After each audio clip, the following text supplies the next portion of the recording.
Assalamualaikum warahmatullahi wabarakatuh. Perkenalkan, kami dari kelompok 8 akan menjelaskan sedikit tentang konstitusi negara. Perkenalkan, nama saya Sekar Ayu Atala, NIM 200206616, dan teman saya Khairul Ridho dengan NIM 200206313. Sejarah konstitusi. Sebenarnya konstitusi berbeda dengan undang-undang dasar dikarenakan suatu kekhilafan dalam pandangan orang mengenai konstitusi pada negara modern sehingga pengertian konstitusi itu kemudian disamakan dengan undang-undang dasar. Kekhilafan ini ditulis dengan mencapai kesatuan hukum, kesederhanaan hukum, dan kepastian hukum. Begitu besar pengaruh paham kodifikasi sehingga setiap peraturan hukum karena penting itu harus ditulis dan konstitusi yang ditulis itu adalah undang-undang dasar. Konstitusi negara. Konsep konstitusi. Konsep konstitusi berasal dari bahasa Prancis constituer, yaitu membentuk. Artinya untuk pembentukan suatu negara atau menyusun dan menyatakan suatu negara. Yang kedua, konstitusi, peraturan awal dasar mengenai pembentukan negara. Konstitusi diartikan sebagai hukum dasar. Konsep konstitusi. Konstitusi menurut K.C. Weir, keseluruhan sistem ketatanegaraan dari suatu negara berupa kumpulan peraturan yang membentuk, mengatur, dan memerintah dalam pemerintah suatu negara. Konstitusi meliputi konstitusi tertulis dan tidak tertulis. UUD merupakan konstitusi yang tertulis. Istilah UUD merupakan terjemahan istilah Belanda Grondwet. Ground dasar atau tanah, wet adalah undang-undang. Materi muatan atau substansi konstitusi. J.G. Steinbeck, pada umumnya suatu konstitusi berisi 3 hal pokok. 1. Adanya jaminan terhadap hak asasi manusia warga negara. Ditetapkannya susunan ketatanegaraan suatu negara yang bersifat fundamental. Adanya pembagian dan pembatasan tugas ketatanegaraan yang juga bersifat fundamental. 2. Miriam Budiarjo. Setiap UUD memuat ketentuan mengenai satu organisasi negara, misalnya pembagian kekuasaan antara badan legislatif, eksekutif, dan yudikatif. Yang kedua, hak asasi manusia. Yang ketiga, prosedur mengenai UUD. Yang keempat, ada kalanya memuat larangan untuk mengubah sifat tertentu dari UUD. Materi muatan atau substansi konstitusi. Konstitusi suatu kumpulan kaidah yang memberikan pembatasan-pembatasan kekuasaan kepada para penguasa. Suatu dokumen tentang pembagian tugas. Suatu deskripsi dari lembaga-lembaga negara. Suatu deskripsi tentang perlindungan HAM. Kedudukan konstitusi menepati kedudukan yang sangat penting dalam kehidupan ketatanegaraan suatu negara, yaitu 1. Sebagai hukum dasar karena berisi aturan-aturan dan ketentuan tentang hal-hal yang mendasar dalam kehidupan suatu negara. 2. Sebagai hukum tertinggi, konstitusi lazimnya diberi kedudukan sebagai hukum tertinggi dalam tata hukum sehingga aturan-aturan yang terdapat dalam konstitusi secara hierarkis mempunyai kedudukan lebih tinggi atau superior terhadap aturan lainnya. Fungsi konstitusi negara. Yang pertama, fungsi penentu atau pembatasan kekuasaan. Yang kedua, fungsi pengaturan hubungan kekuasaan atas organ negara. Yang ketiga, fungsi pengaturan hubungan kekuasaan antar organ negara dengan warga negara. Yang keempat, fungsi pemberi atau sumber legitimasi terhadap kekuasaan negara ataupun kegiatan penyelenggaraan kekuasaan negara. Yang kelima, fungsi penyalur atau pengalih kewenangan dari sumber kekuasaan yang sah kepada organ negara. Fungsi simbolik yaitu sebagai sarana pemersatu, symbol of unity sebagai rujukan identitas dan keagungan kebangsaan serta center of ceremony. 7. Fungsi sebagai sarana pengendalian masyarakat baik dalam arti sempit yaitu bidang politik dan dalam arti luas mencakup bidang sosial ekonomi. Yang ke-8, fungsi sebagai sarana perkayasa dan pembaruan masyarakat social engineering. Tujuan konstitusi negara yang pertama untuk memberikan pembatasan dan pengawasan terhadap kekuasaan. Yang kedua, untuk membebaskan kekuasaan dari kontrol mutlak pada penguasaan serta menempatkan bagi penguasa tersebut batas-batas kekuasaan mereka, menjamin pemenuhan hak dasar warga negara. Konstitusi Indonesia. Konstitusi Negara Indonesia adalah Undang-Undang Dasar 1945 yang untuk pertama kali disahkan oleh PPKI tanggal 18 Agustus 1945 dalam Tata Susunan Peraturan Perundang-undangan Negara UUD 1945 menempati tingkat tertinggi menurut jenjang norma hukum UUD 1945 merupakan kelompok Statgrundgesetz atau aturan dasar atau pokok negara yang berada di bawah Pancasila sebagai grand norm atau norma dasar. Perubahan UUD 1945 dan hasil-hasilnya. Istilah perubahan konstitusi menangkap dua pengertian. Satu, amandemen konstitusi. Perubahan yang dilakukan adendum atau sisipan dari konstitusi yang asli tetap berlaku. Sistem perubahan ini dianut oleh Amerika Serikat. Yang kedua, pembaharuan konstitusi. Perubahan yang dilakukan adalah secara keseluruhan. Yang berlaku adalah konstitusi yang baru yang tidak ada kaitannya lagi dengan konstitusi yang lama. Sistem ini dipakai di Belanda, Prancis, dan Jerman.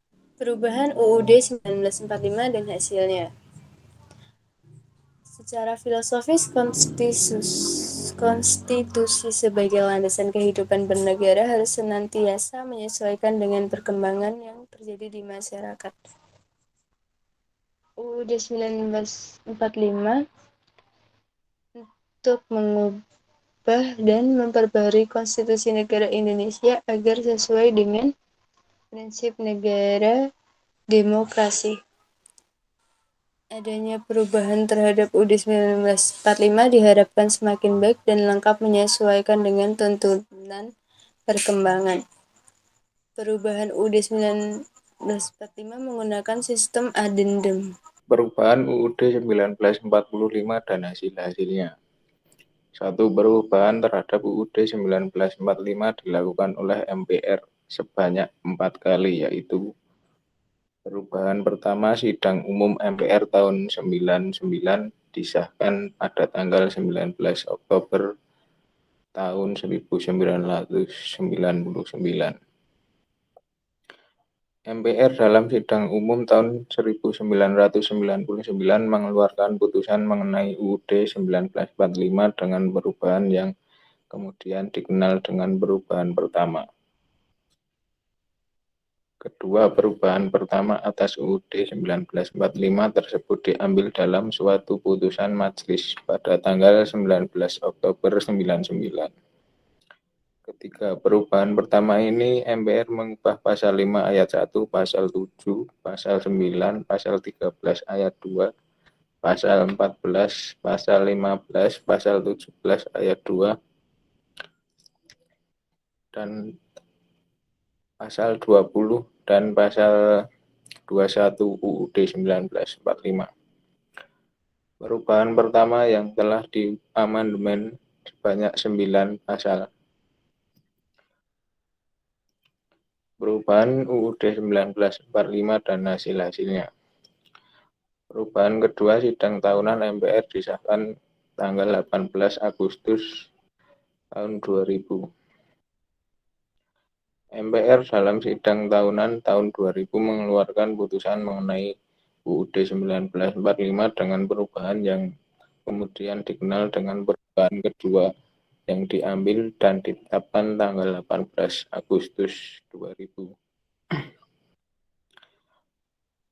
MPR RI mengubah dan atau menambah pasal 18, pasal 18A, pasal 18B, pasal 19, pasal 20 ayat 5, pasal 20A, pasal 22A, pasal 22B, bab 9A, pasal 25E, bab 10, pasal 26 ayat 2 dan ayat 3, pasal 27 ayat 3, bab 10A, pasal 28A, pasal 28B, pasal 28C, pasal 28D, pasal 28E, pasal 28F, pasal 28G, pasal 28H, pasal 28I, pasal 28C, bab 12, pasal 30, bab 15, pasal 36A, pasal 36B, dan pasal 36C UUD Republik Indonesia tahun 1945.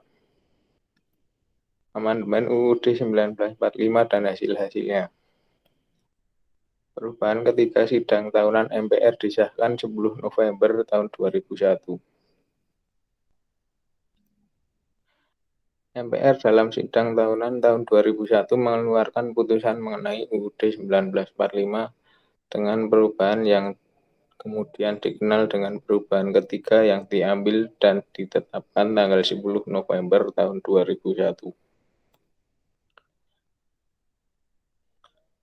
Pada perubahan ketiga, MPR RI mengubah dan atau menambah pasal 1 ayat 2 dan 3, pasal 3 ayat 1, 3, dan 4, pasal 6 ayat 1 dan 2, pasal 6A ayat 1, 2, 3, dan 5, pasal 7A, pasal 7B, ayat 1, 2, 3, 4, 5, 6, dan 7. Pasal 7C, pasal 8 ayat 1 dan 2, pasal 11 ayat 2 dan 3, pasal 17 ayat 4, bab 7A, pasal 22C, ayat 1, 2, 3, dan 4, pasal 22D, ayat 1, 2, 3, dan 4, bab 7B, pasal 22E, ayat 1, 2, 3, 4, 5, dan 6.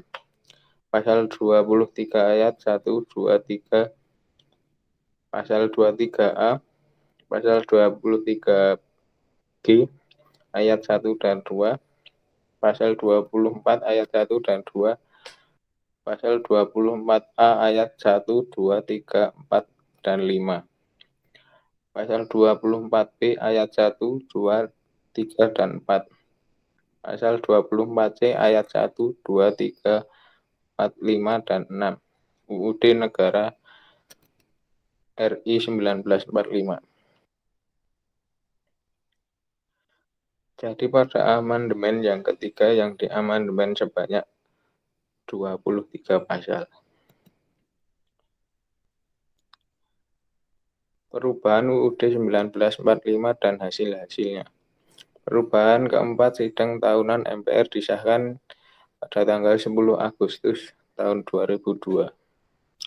MPR dalam sidang tahunan tahun 2002 kembali mengeluarkan putusan mengenai UUD 1945 dengan perubahan yang kemudian dikenal dengan perubahan keempat yang diambil dan ditetapkan tanggal 10 Agustus tahun 2002. Perubahan keempat, MPR RI mengubah dan atau menambah pasal 2 ayat 1, pasal 6A ayat 4, pasal 8 ayat 3, pasal 11 ayat 1, pasal 16, pasal 23B, pasal 23D, pasal 24 ayat 3, bab 14, pasal 33 ayat 4 dan 5, pasal 34 ayat 1, 2, 3, dan 4, pasal 37 ayat 1, 2, 3, 4, 5, dan 5. Aturan peralihan pasal 1, 2, dan 3. Aturan tambahan pasal 1 dan 2 UUD Negara RI 1945. Jadi pada perubahan keempat ini yang diamandemen sebanyak 13 pasal serta 3 pasal aturan peralihan dan 2 pasal aturan tambahan.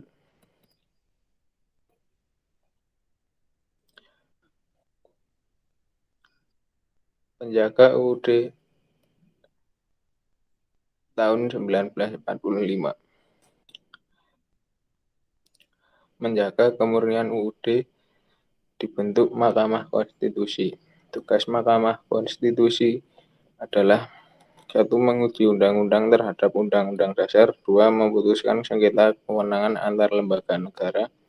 3. Memutuskan perburuan partai politik. 4. Memutuskan perselisihan hasil pemilu. 5. Memutuskan pendapat DPR dalam proses impeachment presiden atau wakil presiden. Konstitusi yang pernah berlaku di Indonesia dalam sejarahnya sejak proklamasi 17 Agustus 45 hingga sekarang di Indonesia telah berlaku 3 macam UUD dalam 4 periode, yaitu 1. Periode 18 Agustus 45 sampai dengan 27 Desember 49 berlaku UUD 45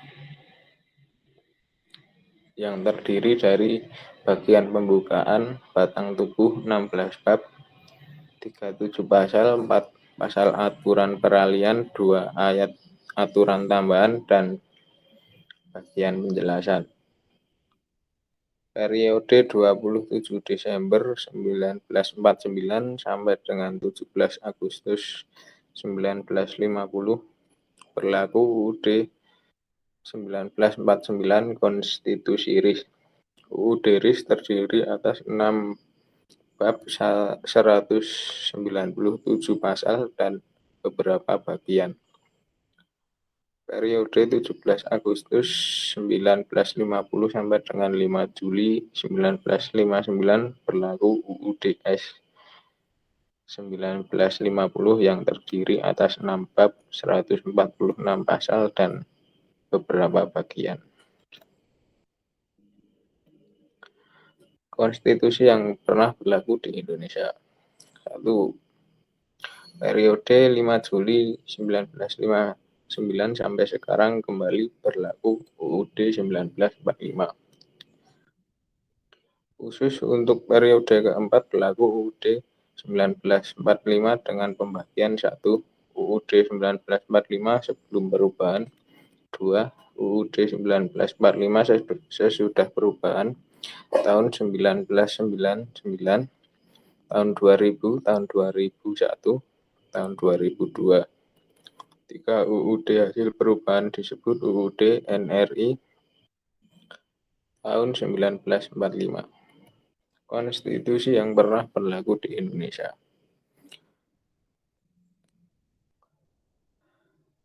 18 Agustus 1945 sampai dengan 27 Desember 1949 Undang-Undang Dasar. 27 Desember 49 sampai dengan 17 Agustus 1950 Konstitusi RIS. 17 Agustus 50 sampai dengan 5 Juli 59 UUDS 1950. 5 Juli 59 sampai dengan 19 Oktober 99 UUD 1945. 19 Oktober sampai dengan 18 Agustus 2000 perubahan 1 UUD NRI tahun 1945. 18 Agustus 2000 sampai dengan 9 November 2001 perubahan 1 2 UUD NRI tahun 1945. 10 Agustus 2002 sampai sekarang perubahan 1 2 3 4 UUD NRI tahun 1945.